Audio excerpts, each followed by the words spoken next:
Good morning বন্ধুরা, welcome back to my channel আড্ডায় রূপালী। তো আশা করি আপনারা সবাই খুব ভালো আছেন, সুস্থ আছেন, আর আমিও ভালো আছি এবং সুস্থ আছি।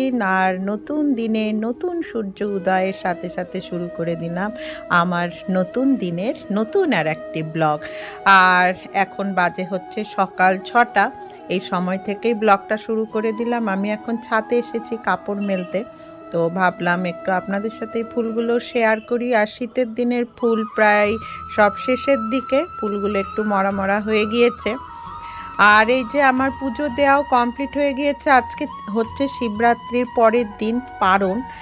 তো সেই পারণের পুজোটাই করলাম আর কি। আজকে বললে ভুল হবে, আমি পারণের বেশ কয়েকদিন পরেই ভিডিওটা এডিটিং করতে বসেছি আর কি। এটা হচ্ছে 9 তারিখের ব্লগ আর কি। 8 তারিখে শিবরাত্রি ছিল আর 9 তারিখে পারণ ছিল। তো পুজো আমার দেয়া হয়ে গিয়েছে। পুজো টুজো দিয়ে এখন আমি রান্নাঘরে ঢুকেছি। আর পুজো দিয়ে একটু ঠাকুরের প্রসাদ খেলাম, উপোস ভঙ্গ করলাম, করে তারপরে চা খেলাম। তারপরে এখন এই যে আজকে শর্টকাট রান্না করব, কারণ আজকে শরীরটা একটু দিচ্ছে না, তো সেই কারণে শর্টকাট রান্না করব। আর আজকে আমি না সব সবজি দিয়ে খিচুড়ি রান্না করব ভেবেছি।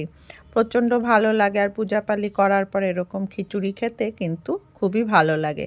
যেহেতু বেশি রান্নার ঝামেলা করব না, সেই কারণে ভাবলাম যেই সবজি দিয়ে লাবড়া রান্না করব সেই সমস্ত সবজি দিয়ে কেননা খিচুড়িটাই রান্না করে নিই, খুব ভালো লাগবে খেতে। তো আমার প্রচণ্ড ভালো লাগে সমস্ত সবজি দিয়ে খিচুড়ি খেতে, খুব ভালো লাগে, বেশ একটা মহাভোগ মনে হয় আর কি। সে যাই হোক, খিচুড়িটা শেষের দিকে, খিচুড়ি আর কি বলবো, সবাই পারে করতে, সবাই জানে তো, আর সেইভাবে আমি রেসিপি আর কিছু শেয়ার করলাম না। আর প্রেশার কুকারেই খিচুড়িটা করব, বেশিক্ষণ সময় লাগবে না। আর কোনো তরকারিও রান্না করব না, তো খিচুড়ি আর তরকারি একসাথেই হয়ে যাচ্ছে।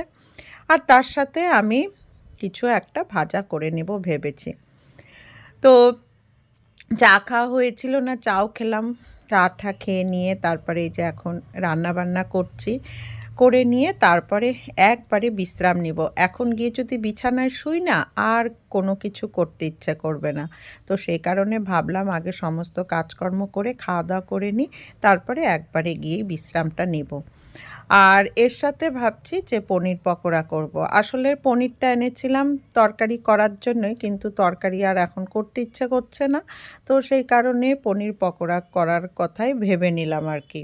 আর পনির পকোড়া খেতে আমার ছেলের দুজনেরই প্রচণ্ড ভালো লাগে।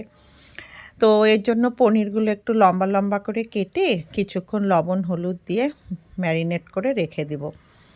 আর একটু আদার রস দিয়ে দিব এর মধ্যে, দিয়ে একবারে আমি ম্যারিনেট করে কিছুক্ষণ রেখে দিব। আর হচ্ছে এর মধ্যে একটু ধনেপাতা বাটা দিলেও খুব ভালো লাগতো, কিন্তু আমার ঘরে না ধনেপাতাটা নেই, এই জন্য আর দিলাম না। এই ম্যারিনেট করার সময় একটু যদি ধনেপাতা বাটা দেওয়া হয় না, খুব ভালো লাগে। এখন আমি পকোড়াটা করার জন্য ব্যাটারটা তৈরি করছি। বেসন, চালের গুঁড়া দিয়ে দিলাম। আর যেভাবে আর কি ব্যাটার তৈরি করে, তার মধ্যে লবণ, হলুদ, চিনি, তারপরে একটু জিরার গুঁড়া, ধনে গুঁড়া, এই সমস্ত কিছুই দিব, হলুদ, লবণ সমস্ত কিছুই দিব আর কি। আর একটু গোলমরিচের গুঁড়োও দিব। তো সমস্ত কিছু দিয়েই ব্যাটারটা তৈরি করব। আর ভাজার সময় একটু করে নেব, একটু ব্যাটারটার মধ্যে তেল মিশিয়ে নিব, তাহলে পকোড়াগুলো ভালো হয়। যে কোনো পকোড়াই করতে গেলে ব্যাটারটার মধ্যে যদি ভাজার আগ দিয়ে একটু তেল মিশিয়ে নিই না, খুব ভালো হয়। তো আমি ব্যাটারের তৈরি করার জন্য সমস্ত জিনিসগুলো দিয়ে দিচ্ছি একে একে।